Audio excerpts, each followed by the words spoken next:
¿Por qué prefieres el anonimato? Pues evito envidias, evito también persecución institucional. Quería ser rico más que nada, pues libertad, ¿no? Libertad de poder hacer lo que uno quiera en cada momento. ¿Cuál era el patrón que buscabas en esa primera vivienda que ibas a comprar? Yo empecé de forma totalmente caótica, sin conocer el negocio, sin formarme y sin nada. Más o menos, ¿cuál es la horquilla de precio que buscas? Yo exijo que un piso me dé un 20% rentabilidad anual. Si el universo te da mucho y tú no devuelves, el universo te lo va a hacer pagar. ¿Qué consejo le darías a tu yo más joven? Bienvenidos al podcast de Valio, un lugar donde hacemos nudismo financiero y, como podéis comprobar, no soy Sergi Benet, soy Albert Paguera y hoy estoy con Carlos, el de las habitaciones. ¿Qué tal, Carlos? ¿Cómo estamos? Muy bien, gracias, encantado de estar aquí. Muy bien, Carlos es inversor en inmuebles con el negocio de alquiler por habitaciones con 12 años de experiencia. De hecho, lo ve más como un negocio que como una inversión, ahora lo hablaremos en detalle con él. Tiene más de 100 habitaciones alquiladas en la zona de Madrid. También hace el servicio de asesoría en esta modalidad para otros empresarios y es probablemente una de las personas más expertas en el país después de estos 12 años de experiencia en este negocio. De hecho, prefiere no poner cámara, mantener el anonimato y aparecer sin apellido, y de todas formas pensamos que su perfil es interesante como para incluso inspirarse en lo que ha sido su trayectoria. Así que bienvenido, Carlos, y gracias por venir al podcast. ¿Cómo estás? Muchas gracias por invitarme, estoy encantado de estar por aquí. Muy bien, empezaremos por la pregunta de rigor, ¿no? Que es, ¿por qué prefieres el anonimato? Sí, a ver, prefiero tener un bajo perfil en internet porque al final, mi negocio no es vender cursos ni vender nada especial. Entonces, pues las entrevistas las hago un poco para contribuir a la independencia financiera, a la cultura financiera de la gente.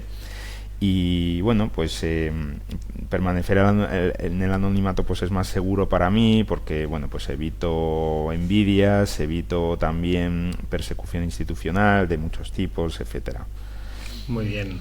Vale, para poner un poco en contexto a la audiencia, a mí me gustaría empezar desde el principio, ¿no? De dónde proviene Carlos, qué edad tiene hoy y entender sobre todo esta trayectoria inicial de esos primeros años para llegar hasta donde ha llegado hoy. Sí, pues tengo 45 años, nací en el 79 y la verdad es que procedo de una familia humilde. Mi padre era mecánico de camiones, trabajaba para otra empresa.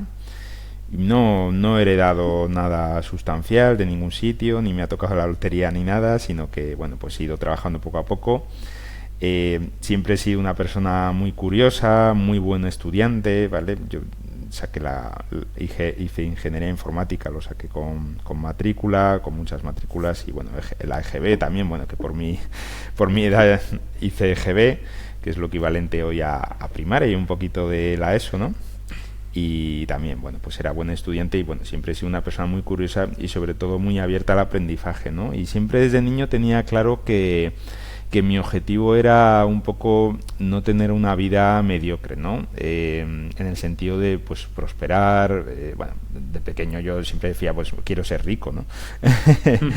Pero ese era un poco mi objetivo, y a los 14 años más o menos empecé a leer cosas sobre el tema, recuerdo un libro que siempre lo recomiendo en todas las entrevistas que me hacen, que es de un inversor americano que puso una empresa de seguros y que contaba un poco cómo lo había hecho y las enseñanzas vitales que había tenido, ¿vale? Uh-huh. Que se llama, en la traducción en español es Cómo superarse a sí mismo. El autor es A.L. Williams. Uh-huh. Y ese libro lo leí a los 14 y 15 años y no sé si es porque lo leí a esa edad o porque realmente es muy buen libro. Yo creo que es lo segundo, que me inspiró muchísimo, ¿vale? Y me centró un poquito en ese objetivo tan genérico de quiero ser rico, ¿no? No quería ser rico a toda costa, eso sí que es verdad. O sea, no soy una persona obsesionada con el dinero en principio. Yeah. Quería ser rico más que nada para tener libertad y para poner, libertad, ¿no? Libertad de poder hacer lo que uno quiera en cada momento, ¿no? Básicamente. Claro. ¿Tú tenías hermanos? Sí, yo tenía 2 hermanos, sí. ¿Y en casa hablabais de dinero o era algo también tabú? ¿Cómo te llegó, de hecho, este libro? En casa, a ver, en mi familia en general sí se habla. Yo procedo del norte de España, ¿vale? Y uh-huh. En el norte de España sí que es más habitual hablar de dinero, no es tanto un tabú. también se habla de sexo, que lo comentábamos antes de la entrevista, sin ningún problema, por lo menos en mi familia. Y sin embargo, también el norte de España tiene una característica que es muy conservador, ¿vale? No hablo de política, sino conservador en la forma de vida de la gente, ¿no? Un poco cerrados al cambio, poco dinámico, ¿no? Entonces, claro, se hablaba mucho de dinero, pero enfocado siempre a cómo tener una vida tranquila, ¿no? Ahí lo ideal, pues, es estudiar para ser funcionario, estudiar mucho, tener un empleo seguro, ya sea en una multinacional o si no funcionario, ¿no? Pero sí se hablaba de dinero, por eso no era problema. Pero ya te digo, no desde el punto de vista de un emprendedor, sino desde el punto de vista de una persona conservadora, ¿no? Yo fui un poco la oveja negra, ¿no? Ese libro, ¿cómo llegó a mis manos? Pues lo compró mi hermano mayor, pero no lo leyó nunca, no sé por qué lo compró, le preguntaré algún día, y ahí se quedó y me lo agencié yo. Está bien. Muy bien, y entonces terminaste la carrera con muy buenas notas y a partir de allí empezaste a trabajar. Sí, de hecho yo ya había trabajado antes, ¿vale? También tuve la suerte de que de niño mis padres me dieron una educación siempre basada en el esfuerzo y basada en ganar mi propio dinero. Por ejemplo, ahora es muy habitual que ver, o sea, personas de mi generación, mi generación como padres, en mi opinión, somos desastrosos, ¿vale? Sobre todo obviamente no todos, ¿no? Estoy generalizando, sobre todo en la educación financiera de los hijos, porque ahora se tiende mucho a comprarles todo lo que necesiten, y sin embargo yo creo que es mucho mejor educación financiera no hacer eso, sino darles una propina y que ellos se la administren, ¿vale? Entonces yo tuve la suerte de que mis padres eran así. Mis padres me daban una propina, que no era tampoco muy alta en comparación con otros niños, pero bueno, estaba bien, y yo me administraba. Yo si quería algo, pues tenía que ahorrar, etcétera, y si la propina era insuficiente, pues tenía que buscarme la vida.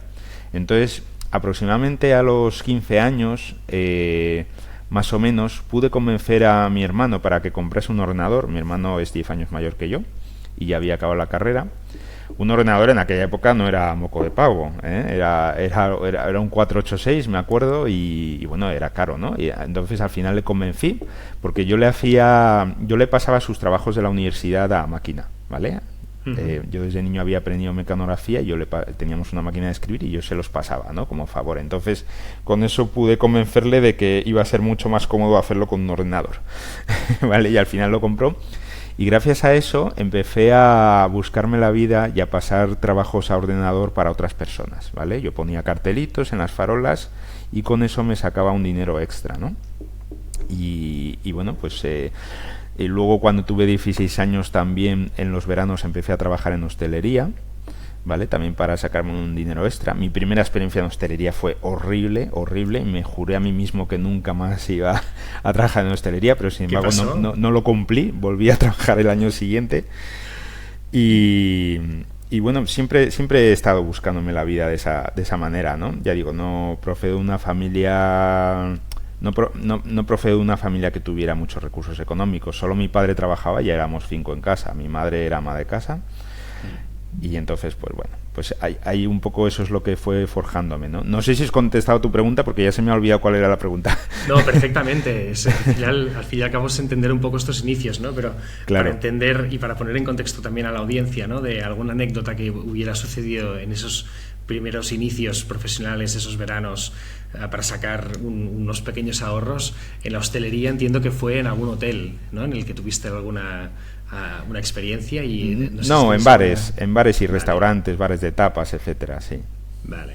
El hotel nunca ha estado. Bueno, sí estuve y bueno, aquí ya es un salto. Cuando acabé la carrera me fui a vivir a Inglaterra y ahí sí trabajé en un hotel, doblando toallas. Mi intención era aprender inglés, vamos, básicamente. Claro. Pero por lo tanto, al finalizar la carrera no trabajaste como informático, sino aprovechaste para continuar aprendiendo, en este caso, inglés. Bueno, mi vida es compleja. Te cuento, yo ya trabajaba como informático mucho antes de acabar la carrera, ¿vale? Porque, bueno, pues cuando mi hermano compró ese ordenador, que aproveché para trabajar pasando trabajos a máquina para otras personas, a mí me empezó a gustar mucho los ordenadores y empecé, bueno, pues a sacarles mucho partido, ¿no? Yo mismo aprendí a programar en lenguaje C, que es un lenguaje bastante famoso, a los 15, 16 años más o menos. Y bueno, pues empecé también a hacer programas para otras personas, ¿vale? A esa edad, y durante toda la carrera pues estuve pues haciendo software para otros también, ¿no? En mi tiempo libre, ¿no? Y de ahí también me sacaba un dinero extra. Por lo tanto, yo cuando acabé la carrera ya tenía experiencia como informático, y de hecho además en el último año, creo recordar, de la carrera ya estaba trabajando formalmente para una empresa, ¿vale? De desarrollo de software. Y bueno, lo que pasa que bueno, estuve trabajando con varias empresas, también fui autónomo, ¿vale? Y luego pues al acabar la carrera y pasar unos meses, no fue inmediatamente al acabar la carrera, sino que pasaron unos meses, pues me harté y dije, mira, tengo que aprender inglés porque esto es muy importante, y decidí irme a Inglaterra a toda costa. Y claro, lo veía un poco difícil ir a Inglaterra y trabajar de informático, que a lo mejor hubiera sido mucho más fácil. Porque claro, yo no sabía inglés, sabía el inglés que me habían enseñado en secundaria y en bachiller, ¿no? Pero claro, se me había olvidado ya todo, o sea, no me acordaba ni de conjugar el verbo to be, básicamente. Entonces, bueno, pues no pensé que pudiera trabajar de informático en Inglaterra con ese nivel tan pobre, ¿no? Entonces, bueno, pues contraté a una agencia. Por entonces había agencias que te buscaban trabajo en Inglaterra, en hostelería, y fui allí con un amigo. ¿Vale? Muy bien. Y por lo tanto, ¿pasaste cuánto tiempo? ¿Fue un año en Inglaterra o menos? No, la verdad es que me volví rápido. Estuve como 7, 8 meses allí. Sí. Y de hecho, estando allí, empecé a trabajar también de nuevo como desarrollador software, ¿vale? Uh-huh. Primero busqué para hacerlo allí en Inglaterra, que era mi objetivo, ¿no? Aprender un poco de inglés y luego pues trabajar en mi profesión. Pero la verdad es que fue mucho más fácil encontrar una empresa española y trabajar a distancia, y entonces ya estando allí empecé a desarrollar software a distancia para una empresa española. Y bueno, la verdad es que vi que pues tampoco tenía mucho sentido permanecer allí trabajando en eso, y además me surgió en España la oportunidad de empezar a dar clases en la universidad. Vale. Y bueno, decidí volverme sin completar mi objetivo de aprender inglés bien. Y sobre todo porque a mí la enseñanza siempre me ha gustado mucho. Antes de ir a Inglaterra, de hecho, yo también, bueno, en estos trabajos que tuve de adolescente, también daba clases a otros niños, ¿vale? Uh-huh. Clases de matemáticas, de muchas materias, ¿no? Como yo era buen estudiante, pues todo, no sé, daba clases de todo lo que me pusieran por delante, ¿no? Y bueno, también con eso me ganaba un poco un sobresueldo, ¿no? Aparte de pasar trabajos a máquina, aparte de la hostelería, etcétera, ¿no? Y a mí la docencia pues me gustaba mucho, ¿no? Desde entonces. De hecho, al acabar la carrera también estuve dando clases de informática en una academia, y me encantó. Aunque me obligaban a ir con traje, cosa que nunca me ha gustado, me encantó. Y bueno, cuando estaba en Inglaterra y me surgió la oportunidad de que me contrataran como profesor universitario, pues no me lo pensé dos veces y me volví a España. ¿Y recuerdas ahorrar algo de eso que ganabas? Sí, y además me gustaba mucho ahorrar en libras, allí en Inglaterra, porque además en Inglaterra tienen la costumbre que te pagan semanalmente, en vez de mensualmente. Y claro, yo trabajando en ese hotel nos alojaban. En el propio hotel había una casita al lado en la cual los empleados pues podíamos vivir por muy poquito dinero al mes, y prácticamente pues todo lo que ganaba lo ahorraba. Creo que cobraba como 300 o 400 libras a la semana, me parece, y prácticamente todas las ahorraba. Solo gastaba un poco en la electricidad, que nos lo cobraban, en el internet y en pizzas. Bueno, y en salir también con los amigos, ¿no? Me imagino que también. No salía mucho en Inglaterra, la verdad. Estábamos en un hotel en medio de la nada, y no era una ciudad pequeña, y no salíamos mucho. Y yo nunca he sido muy fiestero, la verdad. O sea, yo cuando era adolescente salía por la noche, pero mi objetivo era ligar más que otra cosa. No me gustaba salir de fiesta por salir de fiesta. Yo iba a lo que iba. Está bien. Vale, y por lo tanto empezaste ya esa nueva etapa más docente, ¿no? Que entiendo que era una universidad pública con sueldo público. Sí, era una universidad pública, era la figura de profesor asociado, que es un tipo de profesor que da unas poquitas horas a la semana y que tiene que compaginarlo con una actividad fuera de la universidad, porque ya digo, yo en Inglaterra ya empecé a desarrollar software para otras empresas. y me puse como autónomo. Y bueno, más adelante fundé de hecho una empresa de desarrollo de software junto con un amigo. Ujú. Y bueno, estuvimos ahí más o menos 10 años, ¿no? Y lo estuve compaginando. Vale. Y por lo tanto, en esa etapa, el flujo principal de caja venía del desarrollo de software, más que de la docencia.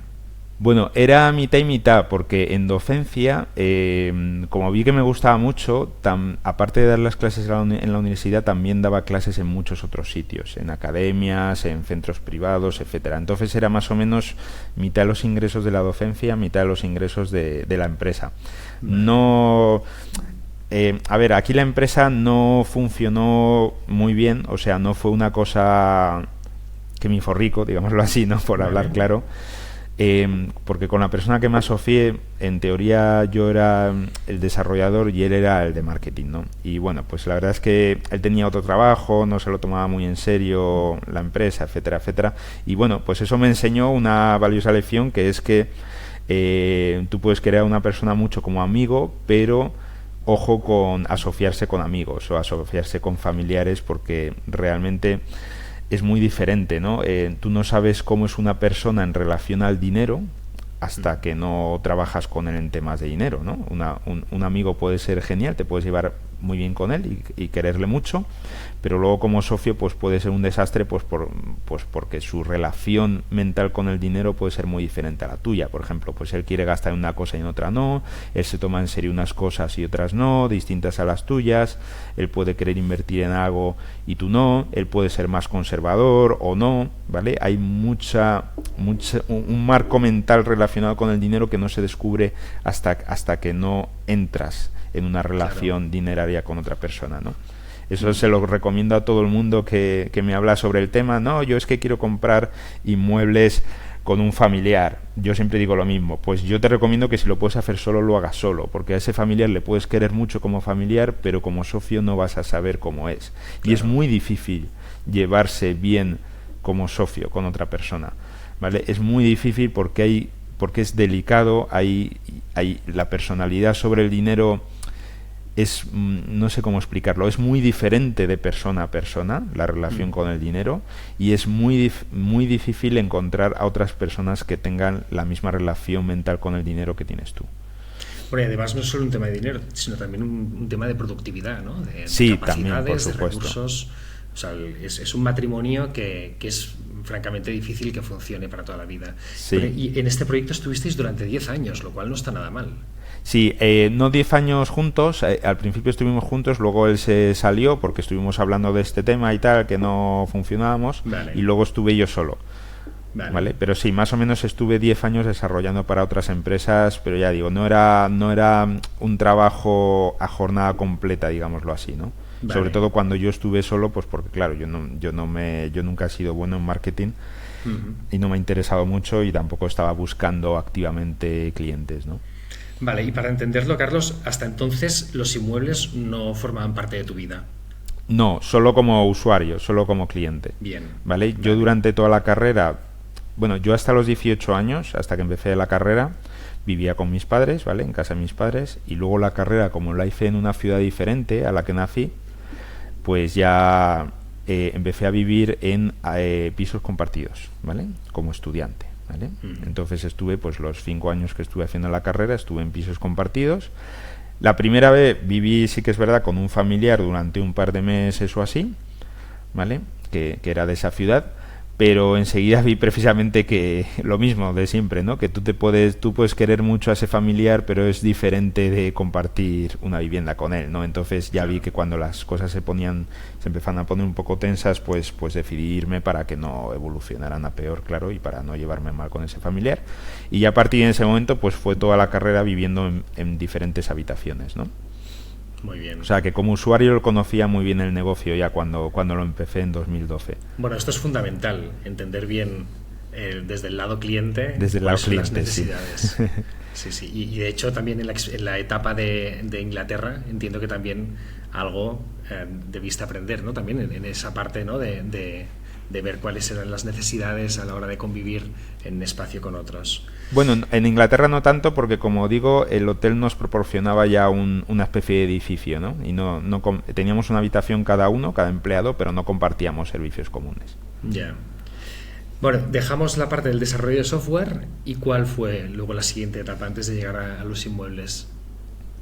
Bueno, cuando volví a España y empecé a trabajar como profesor universitario, bueno, pues vi que para crecer en la universidad pública yo tenía que sacarme el doctorado, ¿vale?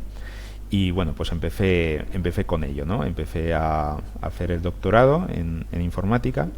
De hecho, el doctorado mío fue en temas de democracia electrónica y gobierno electrónico, cómo hacerlo lo más eficiente posible y lo más automático posible.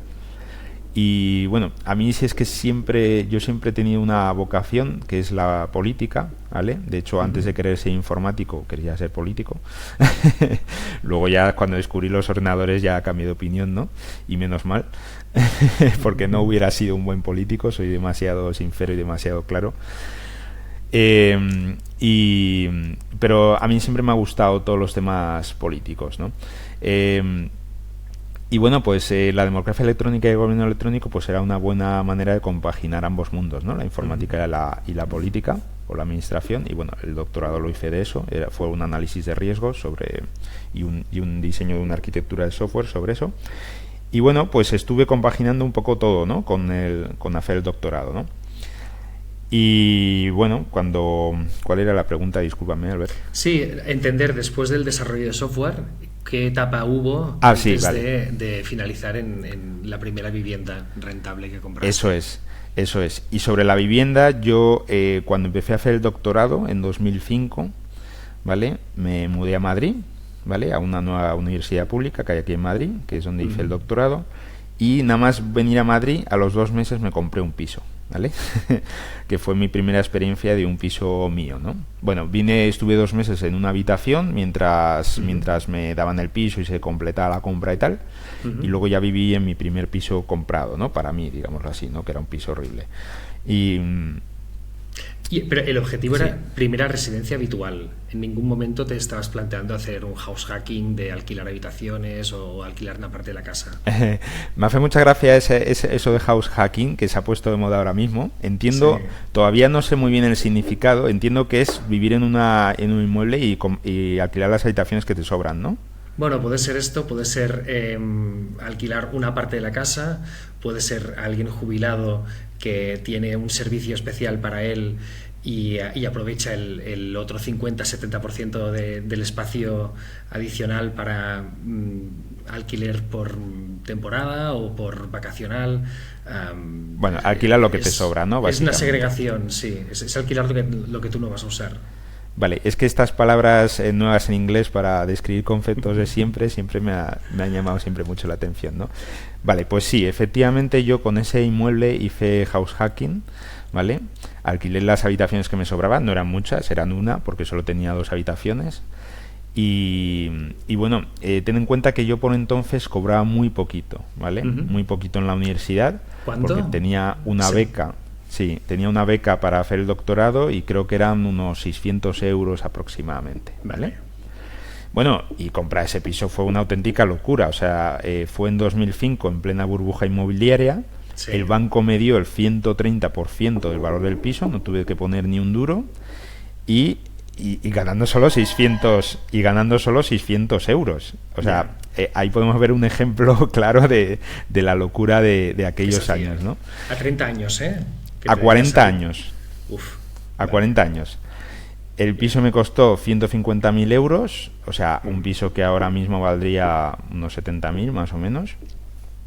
Y bueno, pues sí, para ayudarme a pagar la hipoteca, bueno, como ya te he comentado hasta ahora, pues yo siempre he sido muy buscavidas, nunca, si me faltaba dinero lo buscaba, ¿vale? Y trabajaba en más cosas.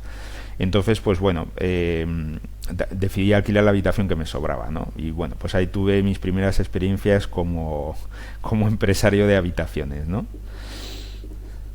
Muy malas experiencias, quiero decir, no muy malas, sino todavía no de forma profesional, ¿vale? Claro. Todavía no hemos empezado el negocio, ¿vale? Bueno, fue a veces sin contrato, sin seleccionar adecuadamente, bueno, y tuve una cantidad de problemas pues inmensa, ¿no?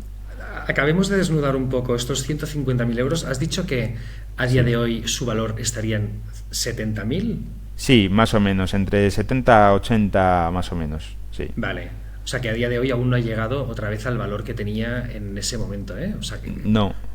debía ser a las afueras, Sí, ahí. era en una ciudad de las afueras de Madrid, sí, y Vale. era un cuarto sin ascensor, sí, de 2 habitaciones. Vale, no era obra nueva, era segunda Sí, ocupación. sí, era segunda mano, sí. Segunda mano. Era de hace 50 años o así. Vale, ¿2 baños? No, un baño, un baño.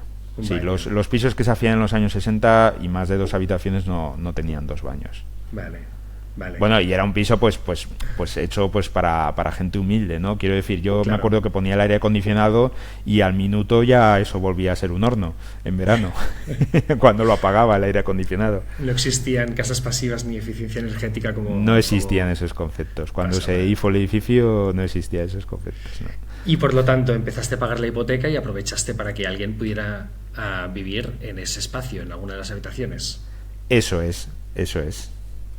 Entonces la hipoteca fue muy fácil de pagar entre lo que yo ganaba desarrollando software por ahí, Ujú. entre lo que yo ganaba en la universidad y entre esa habitación que alquilaba, pues pagaba la hipoteca de sobra, ¿no? Vale, ¿cuánto era más o menos el desarrollo de software? Si 600 euros era la beca, el desarrollo de software que eran unos 1.000 euros...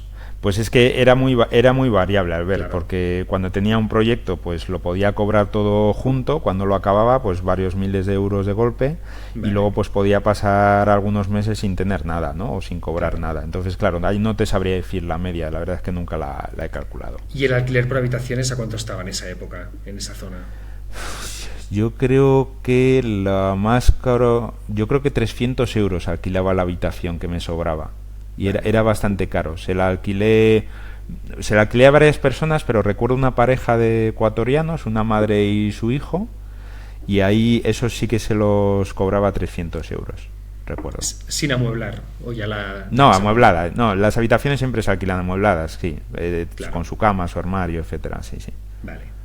Bueno, muy bien. O sea, esa fue la primera experiencia y Exacto. con ciertos aprendizajes, me imagino, sobre todo a nivel financiero, con la parte de la...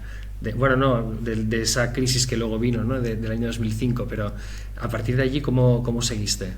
Sí, afortunadamente me libré de la explosión de la burbuja inmobiliaria, porque ya desde el momento cero que compré ese piso, yo ya me di cuenta que había hecho una mala compra, ¿vale?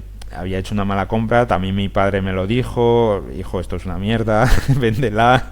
Y bueno, luego yo también estaba empezando a aprender sobre economía en aquella época, y mis amigos también, por suerte yo tenía amigos muy afines y que hablábamos siempre de economía, de política, de filosofía cuando quedábamos.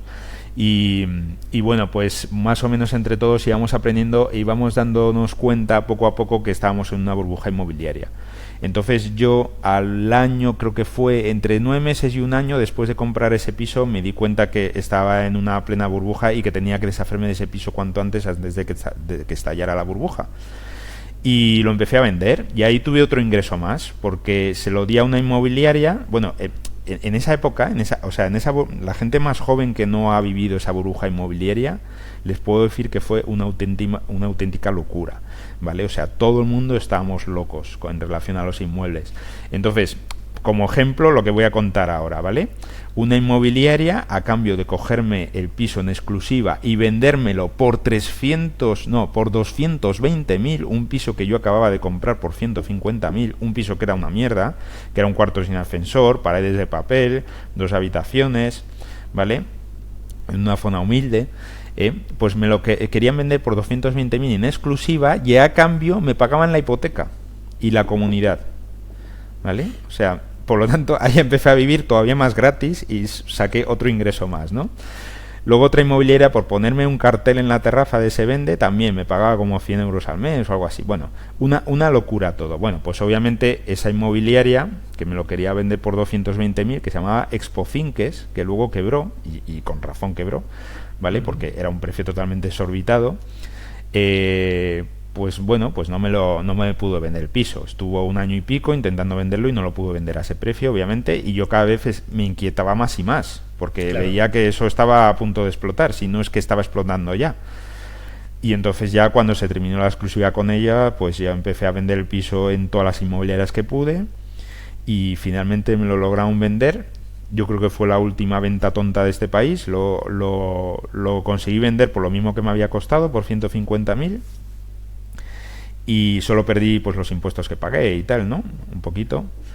Y, sí. y 3 meses después, yo monitoricé el mercado, 3 meses después ese piso, o un piso igual que ese, valía 80.000, había bajado un 50%. O sea, me libré por los pelos. Me ha pasado otra vez más en la vida, que si quieres luego me preguntas, pero con otro tema, que me he librado por los pelos de otra burbuja, sí. Ha sido la Virgen que me ayuda a librarme de las burbujas financieras. Hablamos del 2006-2007, Lehman Brothers... Eso, lo vendí en verano de 2007 y 3 meses después, en esa zona, el piso valía un 50% menos. Muy bien. Tú lo vendiste y mientras tanto, ¿dónde vivías? ¿O ya tenías pensado el siguiente para ir de alquiler o comprar? Cuando lo vendí me fui de alquiler. Vale. Claro, después de esa experiencia y de estar al borde de la navaja, vamos, no quería ni volver a hablar de volver a comprar otro piso. Claro. Entonces me fui de alquiler y estuve de alquiler pues bastantes años. Vale. Vale, entonces, ¿cómo llegamos hasta el negocio del alquiler por habitaciones? Vale, pues aquí hay un periodo de tiempo que no es nada relevante en temas económicos, ¿vale? Desde que yo vendí ese piso, pues ya digo, estuve viviendo de alquiler, pasé por varios sitios, etcétera. Seguí avanzando un poco en mi carrera universitaria. La crisis hizo que en 2012 el doctorado lo saqué en 2010, finalmente. Y seguí trabajando en la misma universidad que en donde me saqué el doctorado, pero en el 2012, por la crisis, pues me echaron, ¿no? Porque yo todavía no era funcionario allí, y nos echaron a todos. Entonces yo me fui, inmediatamente me cogieron en otra universidad, en una privada, y ahí estuve varios años, ¿no? Y bueno, en paralelo, yo estuve viviendo de alquiler, y en 2012... es cuando empecé ya seriamente a hacer el negocio de comprar para alquilar por habitaciones, ¿vale? Y yo seguí viviendo de alquiler durante unos años más. Porque ya el objetivo era comprar para alquilar, no alquilar para alquilar. No era un rent to rent, sino un buy to rent. Eso es. Yo nunca he hecho rent to rent. Es un negocio que no me gusta. No sé si quieres que comente el por qué. ¿Por qué? Sí. A ver, a mí el rent to rent es un negocio que no me gusta porque tiene varios problemas que a mí no me gustan, ¿vale? El primer problema es que tiene menos margen económico, por lo general. Obviamente dependerá de cada una de las inversiones que se hagan, claro. Porque, claro, es mucho más barata por lo general una hipoteca que un alquiler, ¿no? Como coste, ¿no? Quiero decir, ¿no? Entonces, claro, tiene menos margen económico, es decir, el beneficio bruto es menor. De hecho, yo he visto rent to rents de gente que dice, le saco un 1000%. Y claro, analizando los números, le saca un 1000%, que porque casi no pone inversión inicial, pero claro, el beneficio anual le sale, me acuerdo de uno que le salían 180 euros o así.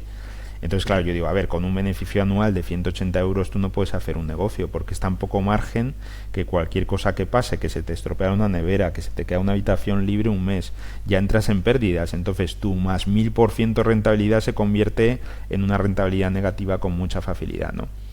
Hay otro tipo, los negocios de los supermercados tampoco me gustan, precisamente por eso, porque tienen muy poco margen, ¿no? Mercadona creo que tiene un 4% de margen, es decir, de cada euro que vende solo gana 4 céntimos. Entonces, claro, no sé cómo lo harán, porque yo no he estudiado ese negocio, supongo que se basa en un gran volumen, pero a mí ese tipo de negocios no me gustan, ¿no? Porque lo veo muy arriesgado. Y luego también está el tema de que tienen más riesgos aparte de los riesgos inherentes del negocio, que es los riesgos asociados a inquilinos, por ejemplo, pues que un inquilino te deje de pagar, cosas de esas. También tiene aquí riesgos asociados al propietario. Tú alquilas un inmueble a un propietario y si algo te sale mal, ese propietario te puede denunciar a ti por incompetencia, ¿vale? E incluso dependiendo de lo que sea, puedes acabar en la cárcel, puede ser incluso un delito penal, ¿no? Entonces, yo no quiero asumir ese tipo de riesgos, ¿no? Claro. Prefiero tener el control de mis inversiones y aquí no siento que yo tenga el control, ¿no? Por lo tanto, el rent to rent, que ahora está muy de moda porque es una forma aparentemente y teóricamente sencilla de conseguir ingresos sin aportar nada, o sea, puede estar muy de moda entre la gente más joven que no pueda tener dinero, ¿no? pero mucho ojo, ¿no? Mucho ojo, que no es oro todo lo que reluce. Entonces yo siempre he comprado, ¿vale? Siempre. Con hipoteca, eso sí, pero siempre he comprado. Nunca he hecho el rent to rent. Vale. ¿Cuál era el patrón que buscabas en esa primera vivienda que ibas a comprar? ¿Metros cuadrados, zona, ubicación, precio de compra? Vale, yo empecé de forma totalmente caótica, ¿vale? Y sin conocer el negocio, sin formarme y sin nada, cosa que no recomiendo a nadie hoy en día, ¿vale? Y gracias a empezar así tan mal, pues perdí muchísimo dinero y tuve muchísimos disgustos, ¿no? Es un milagro que todavía siga haciendo el negocio, porque estuve tentado de abandonar en muchísimas ocasiones, sobre todo por un tema mental, por el tema de tantos disgustos que el negocio me daba por no hacerlo bien desde el principio, ¿no? Yo creía que era un negocio muchísimo más fácil de lo que realmente es. Y bueno, pues no te creas que lo analicé mucho, en la primera inversión ni siquiera analicé los números que me daban, ¿vale? Simplemente, como yo ya venía de ser cliente de habitaciones, pues yo dije, mira, pues esto parece que siempre voy a tener demanda, porque yo como cliente había visto que nunca las habitaciones estaban vacías, siempre había gente, y me parecía un negocio fácil. De hecho, yo compré varios inmuebles a la vez, cosa que tampoco recomiendo, ¿vale? Porque no es prudente, pero yo lo hice. Vale. Y varios de ellos los dediqué al alquiler tradicional, al alquiler entero, y varios de ellos los dediqué al alquiler por habitaciones, ¿vale? O sea, quise diversificar así al principio, cosa que yo tampoco recomiendo hacer hoy en día, ¿vale? O sea, cometí muchos errores. Todo lo hiciste con ahorro, con lo que tenías de la venta de ese primer inmueble y el ahorro que tenías hasta entonces. Bueno, recuerda que el primer inmueble no gané nada, de hecho perdí un poquito porque lo vendí igual que lo compré. Pero más que sí, con ahorro que yo había ido ganando, pues de todos los trabajos que había ido teniendo, ¿no? De unas cosas y otras. Mi ahorro tampoco era mucho. Lo que pasa que yo hice un truco que tampoco lo recomiendo, que es al comprar varios pisos a la vez, digamos que engañé a los bancos, ¿no? La Firve. Vale, engañé, claro, porque la Firve, que es una base de datos, lo explico si te parece bien para la gente que no lo sepa. Bien. ¿Vale? La Firve es una base de datos que comparten los bancos entre ellos, ¿vale? Y que gestiona el gobierno, que ahí cada banco pone de cada persona las deudas totales que tiene, ¿vale? Entonces, si yo tengo una deuda total de 500.000 euros, pues en la Firve me aparece asociado a mi nombre 500.000 euros, ¿no? Entonces, claro, un banco a la hora de darte una hipoteca, antes de decidir si dártela o no, pues mira a esa Firve a ver cuánta deuda tienes en total con otros bancos, con tarjetas de crédito, etcétera, etcétera, ¿no? Vale, aquí como la Firve está gestionada por el gobierno, pues bueno, tampoco podemos esperar mucha eficiencia. Entonces, en vez de actualizarse automáticamente cuando un banco te da un préstamo o gastas algo en la tarjeta de crédito, pues tarda más o menos, por entonces tarda un par de meses en actualizarse. Ahora lo han mejorado bastante y solo tarda un mes. Aún así sigue siendo totalmente absurdo. Entonces, claro, aprovechándome de eso, yo compré varios inmuebles a la vez, cada uno con un banco diferente y una hipoteca diferente, y sin que los bancos supieran que yo estaba comprando otras cosas a la vez. ¿Vale? Entonces, pues eso, estuve varios días firmando en notarios, en diferentes notarios, con diferentes bancos, ¿no? Insisto, yo no recomiendo hacer eso ahora, ¿vale? Por muchas razones, ¿vale? A ver, yo estoy narrando ahora mis inicios, pero no quiere decir que nadie tenga que imitarme en mis inicios, porque yo si volviera a empezar lo haría mucho mejor, de forma totalmente diferente, ¿vale? De hecho, no recomiendo para nada comprar varios inmuebles a la vez porque es muy arriesgado. Imaginemos que no te gusta el negocio y te encuentras con varios inmuebles a la vez. Imaginemos que estás en una burbuja y compras varios inmuebles y los compras al mayor precio posible y luego a los 6 meses te baja el precio. Y además, como eres nuevo en el negocio, claro, cualquier persona nueva en un negocio va a cometer muchos errores. Entonces, claro, no es lo mismo cometer todos esos errores en un solo piso que en varios pisos a la vez, ¿vale? Se van a amplificar mucho y te van a hacer perder mucho más dinero. Por lo tanto, no es prudente. ¿Qué patrón tenían estas viviendas que compraste en ese momento? ¿Todos tenían más o menos el mismo precio, la misma cantidad de habitaciones y características? Sí, como digo, yo tampoco lo analicé mucho aquí al principio. Más que nada yo compré guiándome en lo que yo me podía permitir, ¿vale? Y al final, pues ya digo, tampoco tenía muchos ahorros, entonces yo no me podía permitir pisos muy lujosos y eran pisos siempre pues sin ascensor, y de hace unos 50 años y en barrios humildes, ¿vale? Y bueno, pues andaban por entonces Es que si lo digo ahora, eran caros, ¿vale? Y al final los compré caros, pero es que cuando diga el precio ahora la gente va... Es que 2012 era una época muy barata, ¿no? Entonces andaban entre 20.000 y 30.000 euros más o menos. Vale, muy bien. Entonces, claro, yo, para que se hagan una idea, pues yo tampoco necesitaba muchos ahorros para comprar un piso de 20 o 30.000 euros y además con hipoteca, ¿vale? A mí me dieron todo hipotecas. Todas. Lo curioso es que consiguieras financiación cuando muchos bancos por menos de N no prefieren no hipotecar porque es que no les salen los números. Claro, pero algunos bancos son así, pero otros no son así. Por entonces estaba tan mal la cosa que había muy poquitos bancos que hacían eso. O sea, casi todos te daban las hipotecas. Claro. ¿Vale? También con el mismo banco con algún banco compré 2 inmuebles a la vez, ¿vale? Muy bien. O sea, con un banco 2 inmuebles, con otro otros 2 y así, ¿no? Pero sí, por entonces estaba muy barato y aún así compré muy caro, ¿vale? Yo no hice números ni nada, luego ya unos años después, cuando ya tenía mi método un poco más refinado, ya hice los números de esas primeras inversiones por curiosidad, bueno, y me salían números horribles, ¿vale? Si hubiera empezado no hubiera comprado esos pisos, ¿vale? Hubiera comprado pisos más rentables. ¿Gastaste en reforma en estos pisos? En algunos sí y en otros no, ¿vale? Pero por lo general muy poquito, ¿vale? Porque yo como cliente de habitaciones ya sabía que no importa eso mucho. O sea, a la típica persona que va a vivir en una habitación no le importa que el piso esté reformado. O sea, no le importa que las ventanas sean de Climalit, sean de aluminio correderas. No le importa que el suelo sea una mierda o sea porcelánico. O sea, lo único que quiere es que todo funcione, que sea barato y llevarse bien con sus compañeros. ¿Y compraste muebles o también los reaprovechabas de segunda mano? Cuando compras un piso, la mayoría de las veces te dejan el piso con algún mueble, entonces los muebles que ya había yo los dejaba y si me faltaba alguno, pues lo compraba. Bien.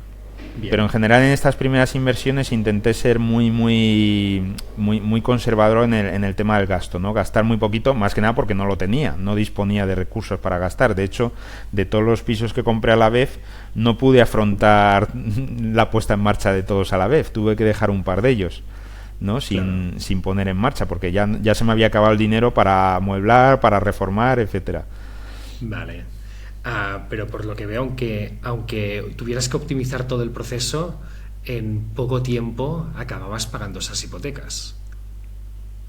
La idea era, bueno, hablo ya desde mi conocimiento actual, ¿vale? La idea en este negocio es no pagar la hipoteca, ¿vale? Es no amortizarla anticipadamente, si es a lo que te refieres, ¿vale? Correcto. Porque cuando la amortizas pierdes rentabilidad, ¿vale? Los números te salen peores. Los números salen mejor cuando tienes hipoteca, ¿vale? La rentabilidad. Entonces es una cosa curiosa que intuitivamente muchas veces no se entiende cómo es posible que teniendo hipoteca sea más rentable un piso que sin tenerla, pero es así, ¿vale? Si hacemos los números es así.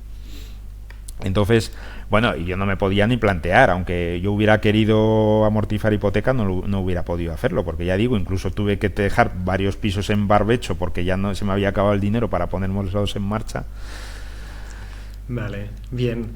Bueno, y por lo tanto empezaste a andar, pero los números igualmente empezaron a ir bien, ¿no? Una vez tenías uno operativo, ya te iba generando ciertos flujos para al menos continuar con el resto. Claro.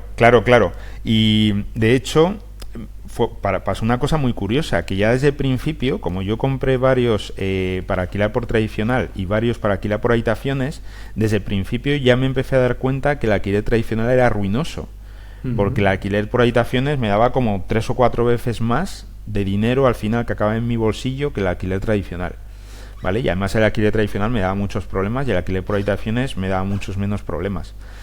Pero sí, o sea, empecé a acumular dinero mucho más rápido de lo que yo pensaba en un inicio, ¿vale? Y claro, esos pisos que se me habían quedado en barbecho, yo pensaba que tenía que esperar un par de años para ponerlos en marcha, pero no, a los pocos meses les pude poner en marcha.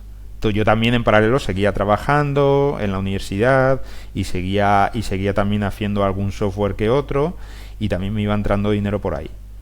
¿Y toda la gestión de estos pisos la hacías tú directamente? ¿Nunca yo llegaste mismo a delegar? Todo yo mismo, sí. Vale. De hecho, nunca has llegado a delegar nada.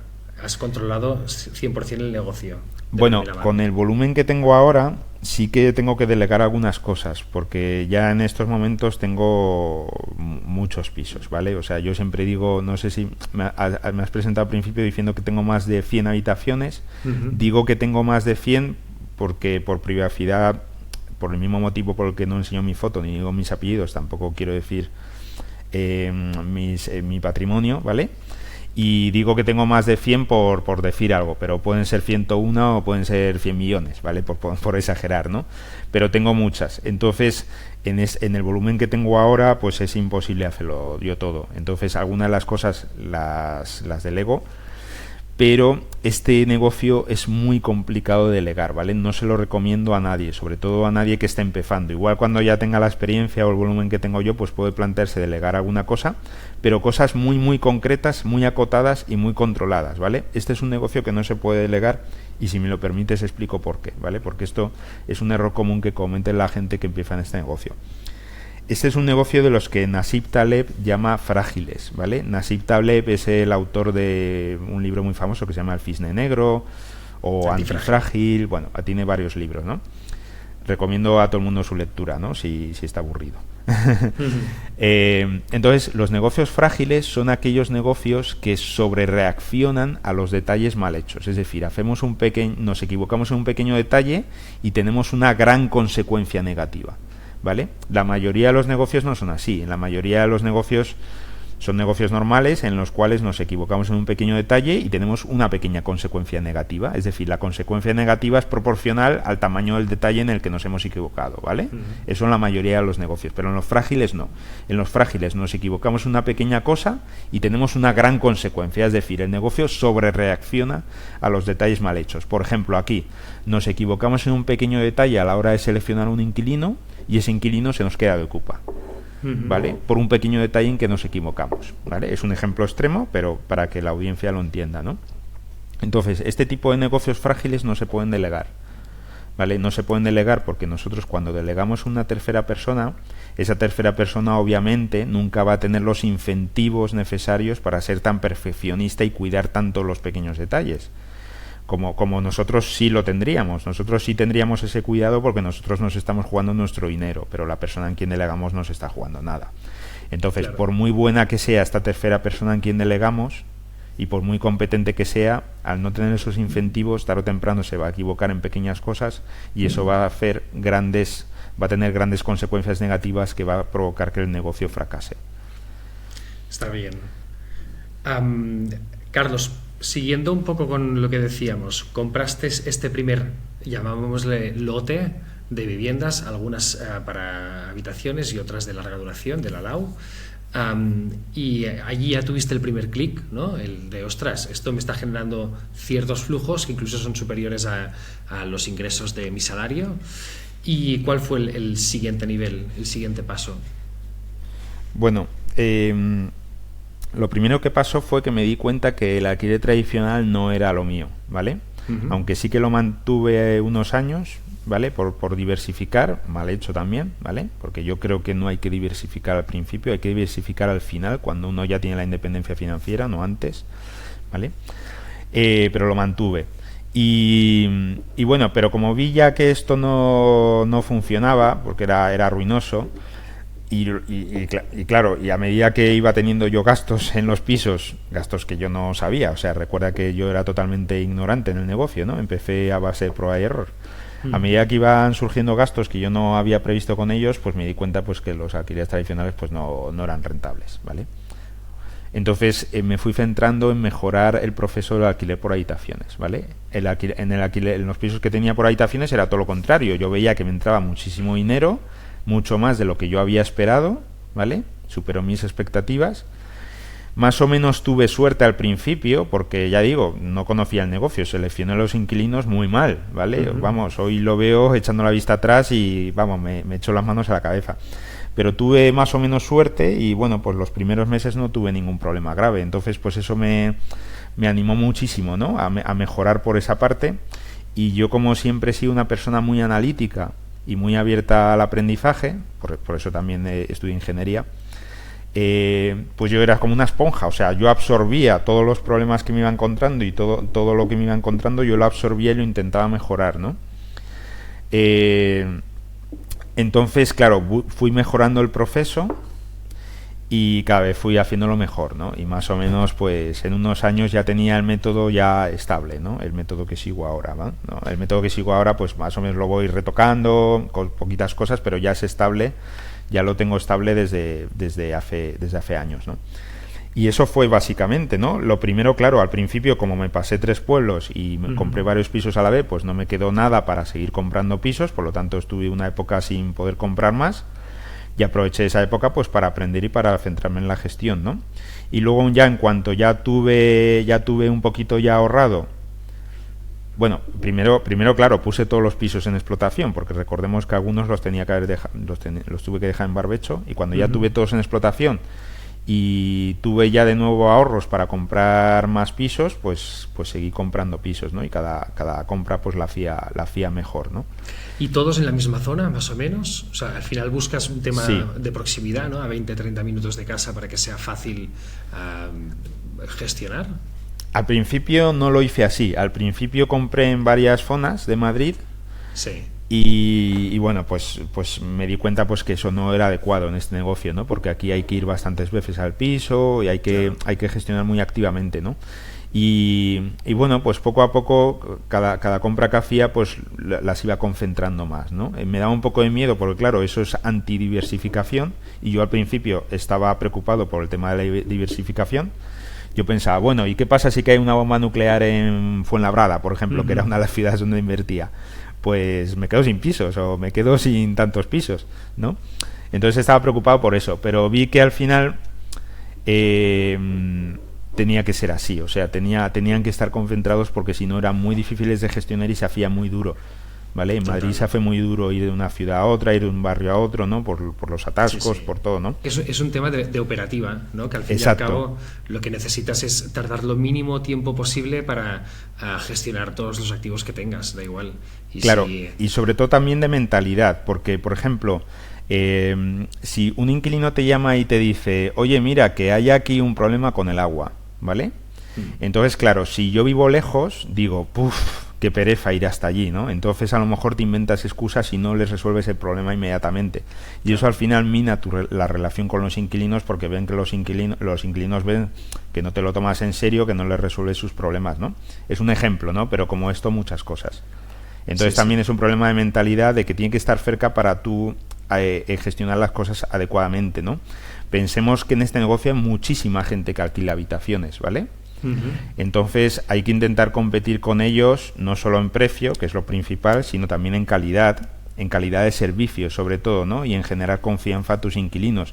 Lo bueno de este negocio, lo bueno para mí, quiero decir, es que la mayoría de la gente, pero la inmensísima mayoría de la gente que alquila habitaciones lo hace fatal. Lo hace fatal. Entonces los inquilinos de habitaciones suelen salir muy rebotados de los pisos en donde viven. Entonces cuando encuentran mis pisos que yo les atiendo bien, pues les gusta, ¿no? Les gusta porque ellos tienen experiencias previas muy negativas y ven que yo hago contrato, que soy serio, que devuelvo las fianzas, que cuando hay un problema se arregla, que si no se puede arreglar pues les ayudo, les indemnizo, o sea que me preocupo, ¿no? Eso sería mucho más difícil de hacer mentalmente si los pisos estuvieran desperdigados, ¿no? Aparte del tema de operatividad que has comentado. Ya. Carlos, y entonces has dicho que has ido perfilando poco a poco lo que era el negocio y me gustaría entender el estándar, el patrón estándar que se rige tanto a la hora de comprar como incluso a la hora de reformar, para que la audiencia un poco pueda aprender también de al menos cuál es este modelo que a ti te ha funcionado en cada uno de estos procesos, ¿no? O sea, por ejemplo, a nivel de compra, más o menos cuál es la horquilla de precio que buscas en estas zonas que son las tuyas y que te están funcionando. Sí, bueno, antes de nada, permíteme comentarte, ¿vale? Que, claro, yo como hice el negocio sin ninguna formación previa, aprendí por prueba y error, cosa que no recomiendo a nadie, ¿vale? Por si alguien está tentado de aprender el negocio así, porque a mí me funcionó. Me funcionó, sí, pero a cambio de perder muchísimo dinero en el proceso, en la prueba y error, y muchos disgustos, sobre todo, que yo estaba a punto de abandonar muchas veces, ¿vale? A ver, no, sin querer presumir, o sea, yo tengo una mente, digamos, fuerte, que aguanta las hostias, porque he tenido hostias en mi vida, bueno, supongo que como todo el mundo, está claro, pero como yo siempre me he tenido que sacar las castañas del fuego yo solo, nunca, no he tenido mucha ayuda de nadie, etcétera, pues estoy acostumbrado a aguantar cosas, ¿no? Y también tengo un tipo de personalidad muy pachorra. Es decir, que los problemas tienen que ser muy graves para que me preocupen, ¿no? No me suelen quitar el sueño ni me quitan el apetito. Entonces, en el primer piso que yo compré, luego ya años más tarde, porque me aburría, hice el ejercicio de ver cuánto dinero perdí por no hacer bien las cosas, ¿no? Y fueron unos 15.000 euros, solo en el primer piso, ¿no? Que puse en marcha, ¿no? Que compré varios a la vez, pero el primero que puse en marcha, que me acuerdo perfectamente, perdí solo 15.000 euros, ¿no? Entonces, bueno, cuidado. ¿15.000 en una mala negociación de la compra, en una mala reforma o de dónde salía en todas las etapas del negocio, realmente? Vale. En una mala compra, en una mala reforma, en una mala selección de inquilinos, que cuando seleccionas mal los inquilinos te hacen perder dinero por diversas cosas. Bueno, en prácticamente todas las etapas, en temas fiscales, en temas legislativos, bueno, en fin, por no alargar mucho, pero vamos. Entonces, bueno, que es un negocio complejo, es lo que quiero decir, ¿no? Y que yo aprendí a prueba y error, pero a cambio de perder mucho dinero y de tener muchos disgustos. Y bueno, ¿cuál es el proceso, el método hoy en día que sigo? Que esa es la pregunta que me hacías, ¿no? Sí. A ver, bueno, vamos a resumirlo aquí ahora, pero sí que es verdad que si alguien quiere verlo un poco más en detalle, de forma básica, en mi página web, en el inicio, tengo todas las entrevistas que me han hecho hasta ahora, que ahí hablo un poco del proceso, ¿vale? Pero bueno, básicamente el proceso es, uno busca un piso, yo tengo una forma de hacer los números, ¿vale? Muy conservadora, para que aguante cualquier crisis que se presente. Recordemos que yo viví la crisis inmobiliaria, entonces tengo eso grabado en la mente, ¿no? Y bueno, tengo una forma muy conservadora de hacer los números, y con esa forma conservadora yo exijo que un piso me dé un 20% de rentabilidad anual, ¿vale? Neta. Por habitaciones ya, ¿eh? O sea, no sí, por habitaciones. Sí, hablo de habitaciones, sí. Entonces yo exijo un 20% neto, bueno, no exactamente neto, neto antes de IRPF. Es decir, ¿vale? O sea, neto quiero decir ya descontados todos los gastos y todas las provisiones, pero antes del IRPF, porque el IRPF varía mucho de persona en persona aquí, porque los beneficios, si se hace como persona física, se integran en la base imponible general, es decir, la que se junta con tu sueldo, y según sea mayor o menor la cantidad, el Estado te aplica un tipo impositivo u otro, ¿vale? Por lo tanto, varía mucho de persona en persona, pero vamos, un 20% antes de IRPF, ¿vale? Con una forma muy conservadora de hacer los números para que aguante cualquier crisis que se me presente por delante, ¿vale? Por al final yo creo que es muy importante que en un negocio aguante cualquier crisis. Si nosotros hacemos números realistas, o peor aún, números optimistas en un negocio, cualquier crisis que se nos presente puede acabar con nuestro negocio y lo dejamos, ¿vale? Bien, y luego tengo otra serie de requisitos que tienen que cumplir los pisos, ¿vale? Para valer para este negocio, para ser ideales. Y bueno, pues si un piso los cumple, pues yo soy muy rápido, lo reservo rápidamente y lo compro, ¿vale? Pero al fin y al cabo, o sea, como el precio de la habitación varía poco, pongamos, ahora me lo invento, entre 300 y 600 euros, por decir algo. Pero el valor de una vivienda sí que varía mucho, ¿no? O sea, en la misma zona te puedes encontrar viviendas por 50.000 y otras por 200.000. Entiendo que aquí el patrón que sí que siempre se repite es que al menos tenga 4 o 5 habitaciones. Sí, eso nos lo van a decir los números, esos que te he comentado, ¿no? Que tengo una forma de hacerlos. Al final, obviamente, en un piso de una habitación no nos van a salir los números, porque solo te vamos a tener una habitación. Y en los pisos de 2 habitaciones tampoco suelen salir los números. Para que se hagan los números tienen que tener 3 habitaciones o más, por lo general, vamos, no puede haber excepciones. Si no, no salen los números.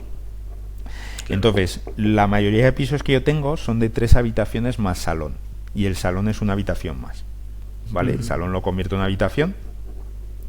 De hecho, ahora ya se da por asumido eso de convertir el salón en habitación, pero a mí Carlos Galán me hizo una entrevista hace 4 años, fui más o menos el primero que habló de este negocio así públicamente, y cuando lo dije yo en ese momento, hace 4 años, que el salón se convertía en habitación, vamos, me pusieron verde, vamos, por todas las redes, y ahora ya se ha asumido, ¿no? Vale, entonces, ese es el tipo de piso, ¿no? Suelen ser pisos antiguos, ¿vale? En zonas humildes. Con antiguos, pues ¿qué me refiero? Pues en la zona donde yo trabajo, pues tienen unos 50 o 60 años, ¿vale? Por lo general, no quiero decir que esto sea una exigencia para el piso, sino que los pisos en los que salen los números suelen ser así, más o menos. ¿Altos o bajos? Suelen ser altos, ¿vale? Sin ascensor. Suelen ser cuantos sin ascensor. También tengo unos cuantos quintos sin ascensor. Y también tengo algún tercero, segundo, primero y bajo, vamos. Pero por lo general, donde salen los números suelen ser altos sin ascensor. ¿Con comunidad constituida o no tiene por qué? A ver, yo huyo de los edificios que no tienen comunidad constituida, ¿vale? Por ejemplo, un edificio que tenga solo 3 o 4 vecinos es muy peligroso, ¿vale? Porque al final, con que si solo hay 4 vecinos, por ejemplo, si uno se convierte en moroso, ya tenemos un estropicio ahí en la comunidad. Y si, claro, y si tú has comprado el último piso y se estropea el tejado y no hay dinero para arreglar el tejado porque solo son 4 vecinos y uno no paga, pues estás jodido. Por lo tanto, por lo menos tienen que tener 10 vecinos y en las comunidades de 10 vecinos suele estar hecha la comunidad, ¿vale? Porque ya sí que merece la pena. Vale. Muy bien. ¿Y algún patrón más, además del ascensor que decíamos que no tuviera ascensor? ¿Reformado o no reformado? A ti te da igual. A ver, el ascensor no es un requisito, ¿vale? Yo lo que digo es que sin ascensor suelen salir mejores números, ¿vale? Claro. Y tenemos que tener en cuenta que a los inquilinos de habitaciones no les importa el tema del ascensor, ¿vale? Están acostumbrados a estar sin ascensor. Al inquilino, vamos a ver, aquí un error típico de la gente que empieza en este negocio es pensar que el piso tiene que gustarle a él, al que lo compra, ¿vale? O sea, que tiene que ser un piso en el cual nosotros viviríamos cómodamente, y no es así, ¿vale? No es así, es todo lo contrario. Y yo sé que es muy complicado cambiar ese chip mental, pero es así. Nosotros nos estamos dirigiendo a un tipo de cliente que es un tipo de cliente que no busca lujos, ¿vale? Que solo busca vivir barato. Entonces, si nosotros le damos lujos, esos lujos habrá que pagarlos. O le subimos la renta o lo quitamos de nuestra rentabilidad, ¿vale?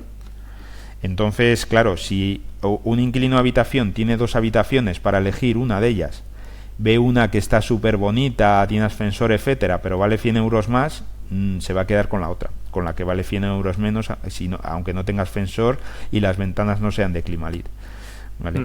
Entonces tenemos que tener eso en mente, ¿no? Entonces están acostumbrados a que no haya ascensor. Claro. Obviamente si vale el mismo precio, pues si tiene ascensor, pues mejor, claro. Pero claro, al mismo precio es difícil encontrar una con ascensor. Bien, y a nivel de reforma, ¿para ti es un condicionante más a la hora de comprar? No, no es un condicionante. A ver, la reforma va a influir a la hora de comprar en el sentido de que yo tengo que estimar lo que me voy a gastar en reforma, ¿vale? Antes de comprar y eso meterlo en mis números, ¿vale? Pero no, yo no busco, si te refieres a si yo busco un piso que ya esté reformado, no es así. ¿Vale? Me da igual si está reformado como si no está reformado. A mí me tienen que salir los números. Vale, ¿y cada cuánto? O sea, una vez haces tus números y presentas una oferta, ¿a cada cuántas ofertas tienes el ok para poder comprar? Bueno, yo soy una persona que no me gusta mucho negociar, ¿vale? Lo veo muy como de mercado árabe y no lo veo serio, ¿vale? La negociación. Entonces, yo primero tengo que tener claros mis números, ¿vale? Tengo que haber visto el piso, porque cuando ves el piso ajustas los números, pero claro, no es lo mismo muchas veces las fotos que la realidad. Y una vez que yo tengo claros mis números, si el precio de compra está bien para que me salgan los números, yo no negocio o negocio muy poquito, ¿vale? Muy poquito, quizás un 2% o así, ¿vale? Y si no lo aceptan, da igual, o sea, si siguen saliendo los números, lo compro por el precio que piden y ya está. Y si por el precio que piden no salen los números, entonces claro, ahí estoy obligado a negociar y a ofrecer un precio por el que sí salgan mis números. Entonces, bueno, pues ahí lo hago y ahí, bueno, pues ya es más difícil que acepten. Sobre todo, lo que he visto es que los vendedores... A ver, aquí depende, no hay reglas generales. A ver, yo sé que hay muchos libros de cómo negociar, he leído algunos, ¿vale? Pero a mí me parecen, no sé cómo decirlo de forma educada, basura, ¿vale? No sé si he sido muy educado, ¿vale? Porque al final depende tanto de la mentalidad del vendedor, ¿vale? Una negociación exitosa, que es que yo no veo reglas yo no veo reglas comunes que a mí me funcionen, ¿vale? Por lo menos, ¿vale? Pero bueno, sí que es verdad que he observado que afectar una bajada de más del 10% es muy complicado. Casi nadie te lo va a afectar, ¿vale? Por lo general te pueden afectar una bajada entre el 0 y el 5%. Entre el 5 y el 10% ya depende mucho de la mentalidad del vendedor, del tiempo que lleve vendiéndolo, de lo apurado que esté, bueno, de muchos factores, pero más del 10% es muy difícil. De todos modos, bueno, pues he tenido todo tipo de experiencias ahí. Claro. Pero ya digo, yo no soy muy de negociar, o sea, a mí no me gusta. Yo creo que es mejor que el vendedor esté contento en la transacción que ha hecho contigo, porque cuando el vendedor está contento, yo lo que he observado es que al final, a largo plazo, me sale mejor, porque tengo la colaboración del vendedor por si algo está mal en el piso, me deja más cosas que luego yo aprovecho, etcétera. Pero si uno va de forma agresiva con el vendedor, y aunque el vendedor acepte la oferta, pues se va a llevar hasta las bombillas, ¿vale? Claro. Y luego cualquier problema, pues ni te va a coger el teléfono. Entonces, al final, todo eso es dinero, no merece la pena. Y además también por salud mental, ¿no? Yo creo. Es una buena estrategia. Entonces entiendo que, al fin y al cabo, todo lo que tienes... Perdona que te interrumpa, Albert, sí. Y además, tenemos que darnos cuenta... A ver, ¿por qué la gente tiene tanta ansia por negociar el precio de los pisos? Porque la gente, digámoslo así, que en la mentalidad colectiva tiene imbuido la idea de que lo principal de cualquier negocio inmobiliario es comprar barato.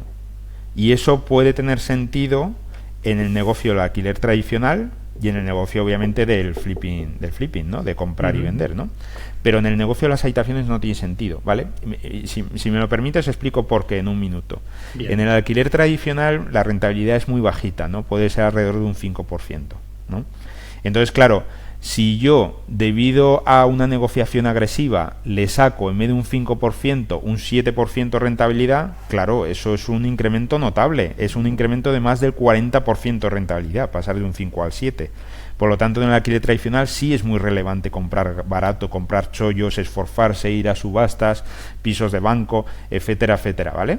El núcleo del negocio en el alquiler tradicional es la compra, ¿vale? Una compra barata. Pero claro, una compra barata tiene su coste. Todo en la vida, todo en el universo, nada es gratis, ¿no? En el universo. Entonces, el coste de una compra barata muchas veces es tiempo, que tenemos que esperar a que salga un chollo. Otras veces, por ejemplo, ir a una subasta, aparte de tiempo, son problemas infinitos, burocráticos, que si ganas la subasta pero no tienes la posesión, tienes que esperar meses, o echar a ocupas, o echar al propio vendedor que se ha trincherado ahí, o falta hasta el cobre, faltan paredes, bueno, de todo, ¿no? Entonces, claro, tiene un coste, ¿no? Entonces, en el alquiler y en el flipping, pues obviamente también el núcleo del negocio está en comprar barato para que luego te salga rentable a la hora de vender, ¿no? Pero claro, aquí en el alquiler por habitaciones, en un negocio que, bueno, como he dicho antes, yo con la forma conservadora de hacer los números exijo un 20, pero luego en la realidad sueles darme más, porque la realidad no suele ser tan mala, ¿no? Entonces yo tengo una rentabilidad media en mi cartera de un 30 y algo, que la he medido justamente ayer, ¿no? Para esta entrevista volví a medirla, un 30 y pico % de media en toda mi cartera, ¿vale? Entonces, claro, un negocio que te da un 30 y pico % tiene un coste de oportunidad muy alto cuando esperas a un chollo. Si yo tengo que esperar a que me salga un chollo y espero 6 meses, estoy dejando de ingresar un 30 y pico % anual de 6 meses. Es decir, ese chollo, lo que me voy a ahorrar con ese chollo, posiblemente sea una cantidad más baja del coste de oportunidad que he perdido, ¿vale? Por lo tanto, aquí no es importante comprar barato, ¿vale? Aquí el núcleo de este negocio está en otra parte, está en la selección de inquilinos, porque los inquilinos, como son clientes, son personas de un nivel sociocultural más bajo, pues es más importante todavía seleccionarlos bien, ¿no? Entonces, claro, venimos con ese chip de comprar barato, comprar barato, comprar barato, pero en este negocio no es lo importante comprar barato, ¿vale? En este negocio lo importante es la selección de inquilinos. Está claro. Y para entender y poder delegar tú solo, ¿qué usas para poder automatizar los procesos? O sea, por ejemplo, cada vez más se hace, o está de moda, como dirías tú, el poner algún tipo de contador para cada una de las habitaciones para ver si alguien está gastando más que el otro, o incluso poner dentro de casa cajas fuertes pequeñitas por si alguien se olvida de su llave, poner ahí el número y recoger la llave. ¿Qué recomiendas, ¿no? ¿O qué puntos tienes tú de automatización para que el negocio sea más fácil y más óptimo? Vale, a ver, vale, voy a empezar por lo concreto, ¿vale? Por esos dos ejemplos que has dado. La gente intenta ir por ahí, ¿vale? Pero no es una buena estrategia en este negocio, ¿vale? ¿Por qué? Porque son cosas que suelen ser caras, complejas y que luego realmente no nos ayudan, ¿vale? Por ejemplo, un ejemplo muy típico, poner, en vez de que ferraduras, pues poner ferraduras electrónicas, ya sean con tarjeta, con huella, con PIN, con lo que sea, ¿vale? Nos va a costar un dinero, ¿vale? Recordemos que en este negocio se compite esencialmente en precio, por lo tanto, todo lo que nos gastemos de más no vamos a poder repercutirlo en la renta de los inquilinos, porque entonces no podríamos competir, ¿vale? Y se nos quedarían las habitaciones vacías. Y al final no nos da ninguna ventaja. Por ejemplo, una ferradura electrónica, ¿qué conseguimos con una ferradura electrónica realmente? Supongamos que es de tarjeta. El inquilino pierde la tarjeta, nos va a hacer trabajar para darle una copia de la tarjeta, ¿vale? Es de PIN. El inquilino olvida su PIN, viene borracho por la noche, cosa que pasa mucho en este negocio, y se le olvida su PIN. O peor aún, mete el PIN sin ningún cuidado, cosa que pasa mucho en este negocio, y todos sus inquilinos le ven su PIN y todos conocen el PIN y luego hay robos, ¿vale? Huella dactilar. Las huellas dactilares fallan más que una escopeta de feria, depende de lo caliente o lo frío que tengas el dedo. Vamos, que solo son problemas y al final, yo que quería hacer el negocio más pasivo, pues consigo todo lo contrario, me hacen trabajar más y encima a un mayor coste, ¿no? Lo de las cajas fuertes, si alguien pierde la llave, bueno, pues tenemos que hacer una cierta obra con su caja fuerte, logística de quién tiene la llave de la caja fuerte, cómo se abre la caja fuerte, porque claro, estamos en el mismo problema, cómo se abre la caja fuerte, con PIN, con tal, con un móvil a distancia. Bueno, en cualquier caso, hay soluciones mucho más sencillas y mucho más baratas. Si alguien pierde la llave, pues se la pide a algún compañero y ya está, y él mismo hace la copia. Yo no tengo ni que enterarme en muchas ocasiones, ¿vale? Pero las habitaciones van con llave y cada uno tiene su llave individual. Claro, las habitaciones también van con llave, pero por ejemplo yo a todos mis inquilinos que entran, yo siempre les digo, una de las llaves de las habitaciones, por si la pierdes, tienes que hacer una copia y dejártela a algún familiar o algún amigo que no viva en el piso, ¿vale? Y todos me hacen caso, o casi todos me hacen caso. Vale, o sea que al final a ver, la gente tiende a complicarse la vida y yo sigo mucho la filosofía americana de que los negocios hay que mantenerlos simples, ¿vale? Es una filosofía muy americana, pero la gente aquí en España tiende mucho a complicarse la vida, ¿no? Y sobre todo a mezclar negocios, porque claro, en el alquiler turístico sí son interesantes las tarjetas, ¿vale? Y las cerraduras electrónicas, pero aquí no, ¿vale? Y aunque todos los negocios sean inmobiliarios, son muy diferentes unos de otros, ¿no? Yo tengo que batallar todos los días con gente que me dice que es la hostia y es Dios y sabe perfectamente hacer el alquiler por habitaciones porque ya ha hecho el negocio del alquiler tradicional. Y yo todo el día batallando y diciéndole, a ver, que son negocios totalmente diferentes, que ambos son inmobiliarios, pero no se parecen en nada, solo se parecen un poco en la fiscalidad. En el resto, diferente. La selección de inquilinos totalmente diferente, el tipo de piso, el tipo de reforma, la legislación absolutamente diferente.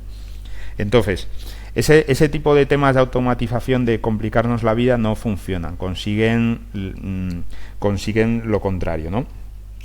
La automatización de ese negocio va más por el tema de quién enseña las habitaciones, para no ir tú, quién firma los contratos, ¿vale?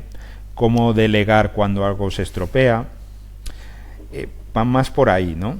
No van por temas electrónicos, digámoslo así, ¿no?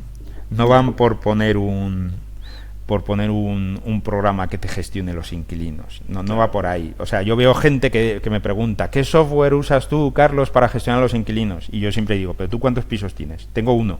¿Pero para qué quieres un software para gestionar inquilinos teniendo un piso?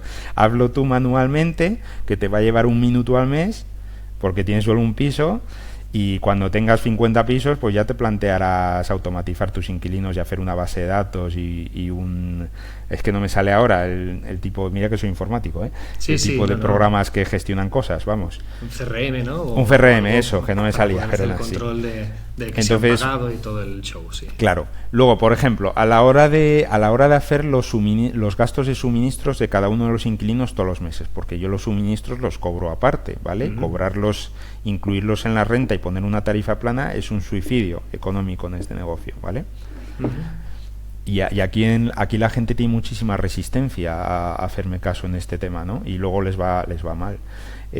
Hay que cobrarlos aparte, ¿vale? Por incentivos. Entonces, claro, la gente insiste, ¿tienes una hoja Excel para cobrarlos aparte, tal, no sé qué, no sé cuál? Bueno, a ver, hay que siempre bajar a las bases, ¿vale? Igual que un buen futbolista lo que hace es entrenar el 80% de su tiempo dando patadas a un balón y da 1000 patadas, 1.000.000 de patadas, en cualquier negocio hay que entrenar lo básico constantemente, ¿vale? Uh-huh. Y aquí lo básico que es tener la confianza de nuestros inquilinos, por lo que he dicho antes, nosotros vamos a competir además que en precio, en calidad, ¿vale? Y muchos inquilinos salen rebotados de otros pisos, entonces yo tengo que hacer que mis inquilinos confíen en mí, ¿vale? Y que vean que soy una persona seria y meticulosa y que no les voy a cobrar un céntimo de más y que todo está absolutamente claro. Entonces, ¿de qué me sirve a mí tener un Excel que me calcule que este inquilino tiene que pagar 37,21 euros en gastos de suministros este mes, en electricidad, agua y todo eso, si el inquilino no sabe de dónde ha salido ese resultado? Yo le tendré que desglosar exactamente y le tendré que poner las fórmulas para que él mismo pueda comprobar que el resultado es correcto si quiere, y le tendré que adjuntar las facturas. Por lo tanto, yo al final a ese inquilino le tengo que poner todo el proceso que me ha llevado a calcular ese gasto de suministro. Por lo tanto, vale, está muy bien que yo tenga un Excel que me automatice ese resultado, pero solo me sirve para comparar, ¿vale? Porque yo todo el proceso se lo tengo que explicar al inquilino igualmente, en un correo electrónico, ¿vale? O en un WhatsApp. Vale. En cualquier caso, bueno, ya te he dicho muchas pistas, pero vuelvo a insistir en lo que he dicho al principio. Este negocio, como es un negocio frágil, es muy difícilmente automatizable y delegable, ¿vale? Y yo recomiendo a cualquier persona que empiece que ni se lo plantee, ¿vale? Que se lo plantee cuando ya tenga un montón de pisos, si quiere, ¿vale? Pero en cualquier caso es una de las cosas de las que no hablo públicamente nunca, de cómo estoy automatizando el negocio, de cómo lo estoy delegando, insisto, con muchísimos problemas y muy poquitas cosas y muy acotadas, ¿vale? Para que no se hagan mal las cosas, pero es una de las cosas que me reservo en privado, ¿no? Para evitar competencia. Carlos, ¿tienes alguna fórmula mágica, ¿no? De 3 puntos a tener en cuenta para conseguir que el cliente, que en este caso es el inquilino de habitaciones, se quede más tiempo? O sea, hemos hablado de precio, hemos hablado de calidad de servicio, pero ¿recomiendas 3 puntos básicos para conseguir que se queden más meses? Pues yo creo que aparte de esas dos cosas no hay más, ¿vale? O sea, hay precio y servicio, ¿vale? Y confianza, sobre todo. No hay más. Obviamente tienes que ser una persona muy tranquila, que no se enfurezca, porque hay muchos inquilinos de habitaciones, como son de un perfil socioeconómico o sociocultural bajo, pues que a uno le pueden sacar de quicio, ¿no? Por ejemplo, yo respeto escrupulosamente los contratos. Soy una persona que siempre me gusta respetar los contratos, pero hay inquilinos pues que no, que se lo pasan por el forro.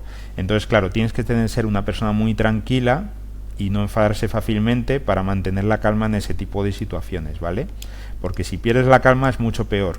Muchos inquilinos, insisto, como son de un perfil sociocultural majo, vienen con un pack de personalidad chunga, ¿no? Y ese pack suele incluir mucho orgullo también. Entonces, si tú te enfadas, el orgullo de ese inquilino hará que las cosas vayan a peor, ¿no? Claro. Por lo tanto, tú tienes que ser una persona muy tranquila en este negocio y tienes que tomarte las cosas con calma, muy amable, etcétera. Entonces, eso es una característica básica aquí en este negocio para que las cosas salgan bien, ¿no? Muy bien. Entonces, esas son las 3 patas, ¿no? Son precio, calidad de servicio y confianza, y que seas una persona amable y tranquila, ¿no? Y luego, claro, ya hay muchas cosas que escapan de nuestro control, Albert, ¿vale? Por las cuales los inquilinos se van. La mayoría de las veces un inquilino se va porque no se va bien con sus compañeros, ¿vale? Cosa que no podemos hacer nada. O porque, pues causas ajenas, o sea, porque, pues eso, le cambian de trabajo, o se tiene que ir a otra ciudad, o tal. Por lo tanto, la mayoría de las ocasiones que un inquilino me dice que se va, pues yo no puedo hacer nada, ¿vale? Muchas veces. Y claro, uno podría pensar, sí, Carlos, pero puedes hacer que los inquilinos se lleven mejor, mediando, por ejemplo, o intentar seleccionar a personas afines. Vale, no es tan fácil como parece, ¿vale? Ya te digo que no con la cabeza. No hay que entrar aquí. No es tan fácil como parece, ¿vale? Primero, seleccionar inquilinos afines Yo lo intento, obviamente, pero no es tan fácil como parece. Uno puede ser, vale, pues todos estudiantes, todos de la misma edad o todos trabajadores. No, eso no te garantiza que se vayan a llevar bien, ¿vale? De hecho, mis pisos son especiales para gente que busca tranquilidad y silencio. De hecho, no hay salón, el salón es una habitación más. Por lo tanto, hay un filtro ahí automático, que es toda la gente que busca pisos compartidos para socializar, que suelen ser estudiantes. Pues no me cogen mis habitaciones, porque en mis habitaciones no hay salón, que es básico, el salón es básico para socializar. Entonces todos esos perfiles que buscan socializar me los quito de encima, que son perfiles por lo general más problemáticos. ¿Vale? Entonces, cuando entran inquilinos que buscan tranquilidad y silencio, no es necesario que tengan la misma edad o que trabajen en lo mismo o cosas de esas, porque van a interaccionar muy poco entre ellos. Claro. ¿Vale? Claro. Solo coinciden en que buscan tranquilidad y silencio, y por ese lado pues ya son afines, ¿no? Por ese lado. Pero eso no evita que se puedan llevar mal en alguna ocasión, o que uno limpie más, o que otro limpie menos, o que uno haga más ruidos, otro menos. La limpieza y los ruidos son los principales problemas en este negocio, y son problemas que son irresolubles, o sea, que son parte del negocio y ya está, ¿no? Sí. Y luego el mediar es muy peligroso, no se debe hacer nunca. Claro, es un error muy frecuente en la gente que empieza también, ¿no? Vale, yo voy a mediar y voy a intentar que todos mis inquilinos se queden, porque claro, se me va, el inquilino que se me ha dicho que se me va es el que limpia, y se me van a quedar los guarros. A ver, yo entiendo todo eso, pero no podemos mediar. No podemos mediar porque cuando mediamos, el árbitro es el que recibe las hostias, siempre, ¿no? Siempre una de las dos partes queda descontenta, y lo que no podemos hacer nunca es llevarnos mal con nuestros inquilinos. Entre ellos se pueden matar, pero con nosotros se tienen que llevar bien, porque si se llevan mal con nosotros, las leyes, recordemos que en España son muy hostiles para los propietarios, ¿vale? Que alquilan en cualquier negocio inmobiliario. Entonces, si un inquilino se lleva mal con nosotros y nos odia, pues su orgullo puede hacer pues que nos genere problemas graves, que nos deje de pagar y tal, y luego las leyes no nos van a proteger. Digamos que no hay que hacer de juez, no hay que posicionarse, sino Exacto. hay que dejar las normas muy claras en el contrato y en las normas básicas de convivencia que uno haya pautado, ¿no? Que en este caso sería el propietario, el gestor. Claro, sí, las normas siempre están muy claras desde el principio. Aquí el problema es que pues siempre hay gente que no las respeta, ¿no? Que se las pasa por el forro, y de ahí suelen venir los problemas, ¿no? Pero sí, exactamente, no hay que mediar, ¿vale? O si se media, si alguien quiere mediar, no tiene que posicionarse, como bien dices, pero mejor no mediar. O sea, mejor que alguien se vaya y se resuelve el problema, y que los problemas se resuelvan solos, ¿no? La mayoría de los problemas se resuelven solos y ya está. Claro. Muy bien, Carlos. Ya para ir encaminando un poco a la recta final, me gustaría entender, a día de hoy, ¿te dedicas 100% al negocio de las habitaciones o continúas también en la docencia?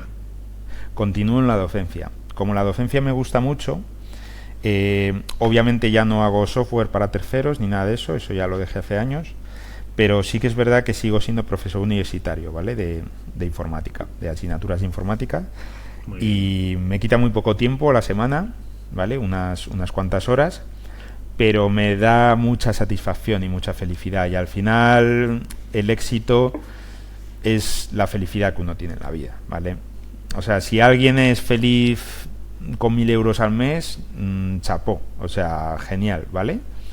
Y a mí enseñar a otras personas me da mucha felicidad, ¿vale?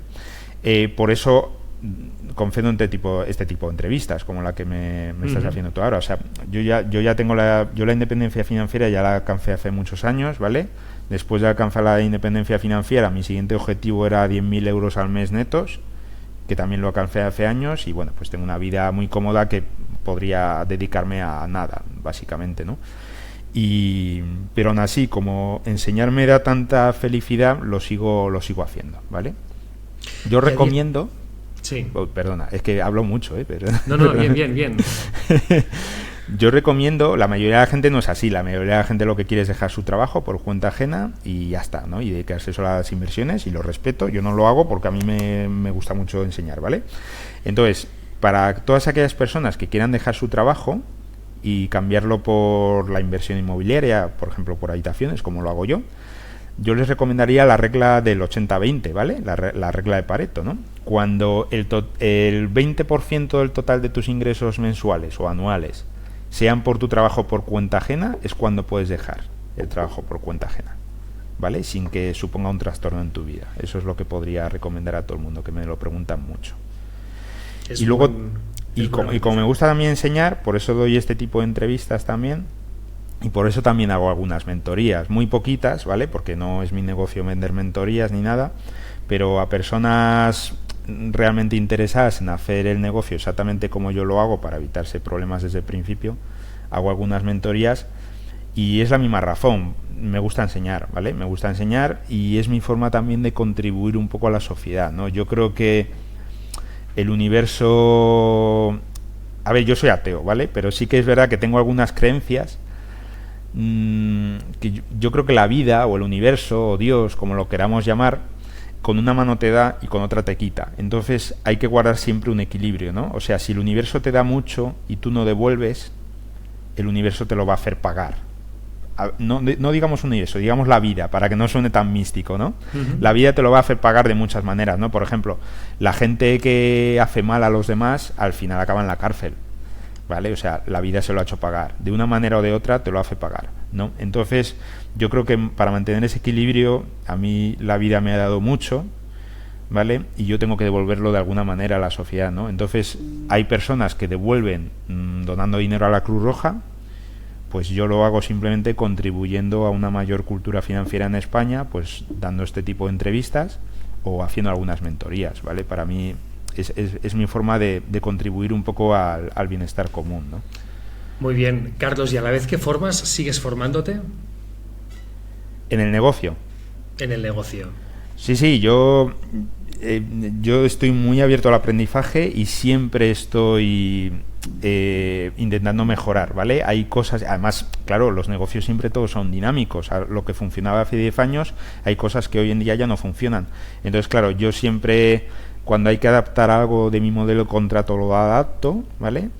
O cuando hay que cambiar algo del método, lo adapto, ¿vale? O sea, siempre estoy muy abierto al aprendizaje y creo que es una de las mayores virtudes que tiene que tener una persona, ¿vale? Estar abierto al aprendizaje, porque las personas que no aprenden, tarde o temprano fracasan en todo lo que se propongan, ¿vale? Es una virtud. Si a mí me preguntasen cuál es la mayor virtud que tiene que tener una persona para prosperar en la vida, yo diría esa, estar abierto al aprendizaje. ¿Qué consejo le darías a tu yo más joven? Pues hombre, que comprase Bitcoin en 2010 y lo vendiera en 2000, lo vendiera ahora. Bueno, y si lo perdieras todo ahora, ¿por dónde empezarías? Pues a ver, claro, teniendo ya este negocio trillado, pues empezaría haciendo este negocio, pero ya lo haría mucho mejor, claro, desde el principio. Como he comentado antes, lo hice yo muy mal al principio porque no lo conocía, fui a lo burro, haciéndolo por prueba y error, y ahora ya lo haría con cabeza, ¿no? Y estoy seguro de que recuperaría el patrimonio bastante rápido, ¿no? Claro. Siempre pongo el ejemplo, claro, esto los más jóvenes no lo recordarán, pero Ruy Mateos, ¿no? Tú tienes mi edad, más o menos, ¿no? Sí, del 82. O sea, Ruy Mateos como que quebró un montón de veces y siempre se recuperaba, siempre era capaz de levantar otra vez empresas y otra vez iban a por él y otra vez levantaba otras empresas. ¿Por qué? Porque al final lo más importante en la vida es el conocimiento, ¿vale? Y si tú tienes el conocimiento de cómo hacer un negocio correctamente, si tú te arruinas puedes empezar otra vez, ¿vale? Sin ningún problema. Entonces, yo no me da miedo arruinarme, no me he arruinado nunca, ¿vale? Toco madera, pero si eso pasara no me preocuparía, empezaría de cero otra vez. Muy bien, y ya para ir finalizando, para mí hay una pregunta muy, muy importante, ¿no? Que es, al fin y al cabo, una vez ya controlas todo el proceso de las habitaciones, me imagino que también te habrás planteado alguna vez de comprar un edificio entero para poder controlar mejor el negocio. ¿Esto se te ha pasado por la cabeza? Sí, se me ha pasado por la cabeza, lo que pasa que es un tema complicado, ¿vale? Es un tema complicado primero de números, ¿vale? En la zona donde hago yo el negocio en Madrid, pues no es complicado que salgan los números. Y luego también no me hace mucha gracia, porque cuando uno compra un edificio entero se tiene que encargar de todo, ¿vale? Las paredes del edificio son tuyas, el tejado es tuyo, la antena de televisión es tuya. Entonces al final hace que el negocio sea menos pasivo y y los números son mucho más variables porque hay más riesgos, pueden haber cosas que fallen, ¿vale? Claro. Pero sí lo tengo en mente y de hecho lo he hecho en alguna ocasión. Muy bien. Ya por último, ¿qué persona te inspira y que te haya ayudado a ser el quien eres a día de hoy? Y por último también, ¿qué persona te gustaría que trajésemos aquí a Nudismo Financiero? Vale, ¿qué personas me inspiran? Pues la verdad es que cuando uno está abierto al aprendizaje, yo aprendo de todo el mundo. O sea, hay personas que hablan conmigo en cualquier circunstancia, en cualquier lugar, y me dicen una perla y la atesoro como un lingote de oro. Entonces, al final, me inspira mucha gente, no en todo, ¿vale? Porque puede haber una persona que no me aporte nada, pero de repente me aporta algo y lo atesoro, ¿no? Pero bueno, entiendo que tu pregunta va más allá, o sea, es más de una persona concreta que me ha inspirado mucho, ¿no? Pues son unas cuantas, ¿vale? Ya digo, ese libro que leí a los 14, 15 años me inspiró mucho ese hombre, luego le busqué, aprendí de él, etcétera. Amancio Ortega es una persona que también me inspira mucho, su trayectoria vital y cómo ha afrontado los negocios, cómo no se ha rendido nunca a pesar de las dificultades, cómo es una persona frugal, ¿vale? Sí. Yo también lo soy, una persona frugal. Bueno, ahora se ha comprado un yate, ¿vale? Ahí es un poco contradictorio, pero bueno, generalmente ha sido una persona frugal. Me inspira mucho actualmente Juan Ramón Rayo, ¿vale? Que es un economista que yo creo que es, iba a decir, una de las personas más inteligentes a la que he escuchado, posiblemente la persona más inteligente a la que he escuchado nunca, ¿vale? Recomiendo a todo el mundo que le siga. Me inspira muchísimo. Sé sobre temas económicos, también habla sobre temas financieros, etcétera. Me inspira mucho también de españoles Sergio Fernández. Y a ver, ¿quién más me inspira? Bueno, y ya digo, he aprendido muchas personas, ¿vale? También. Muy bien. Ahora mismo no recuerdo más, pero bueno, seguro que luego se me ocurren muchas. Ya por último, ¿dónde te podemos encontrar? Vale, en mi página web, ¿vale? Es invertirenhabitaciones.com. Ahí en mi página web hay un formulario de contacto y me pueden contactar. También en la página web están todas las entrevistas que me han hecho hasta ahora, por si alguien quiere ver cómo es este negocio de forma básica, la rentabilidad, los riesgos, por qué no se puede delegar, etcétera, etcétera. Les recomiendo que escuche todas las entrevistas que me han hecho. Esta la colgaré ahí también, con tu permiso. Muy bien. Y ahí en la página web también describo un poco el servicio de mentoría, ¿vale? Para la gente que esté realmente interesada. Ya digo, hago muy poquitas, o sea, si alguien está interesado, pues que contacte conmigo y tendría que ver si tengo hueco. Y también hay en mi página web, hay el enlace para suscribirse a un grupo de WhatsApp que tengo de avisos, en donde aviso nuevas entrevistas que me van haciendo, ¿vale? No es un grupo de debate, solo yo puedo escribir en el grupo de WhatsApp y solo uso para enviar avisos y muy poco, con poca frecuencia, ¿vale? Cada 15 o 20 o 30 días para no saturar a nadie, simplemente cualquier entrevista nueva que me hacen aviso por ahí. Entonces el enlace para unirse al grupo de WhatsApp está ahí en la página web también, solo hay que pulsarlo desde el móvil y ya uno se une. Muy bien, Carlos, pues mil gracias por compartir este tiempo con nosotros, hasta muy pronto. A los oyentes también gracias por acompañarnos un día más y nos vemos muy pronto. Muchas gracias, Albert. Ha sido estupenda la entrevista y encantado de estar aquí en tu canal. Muy bien, hasta pronto. Adiós.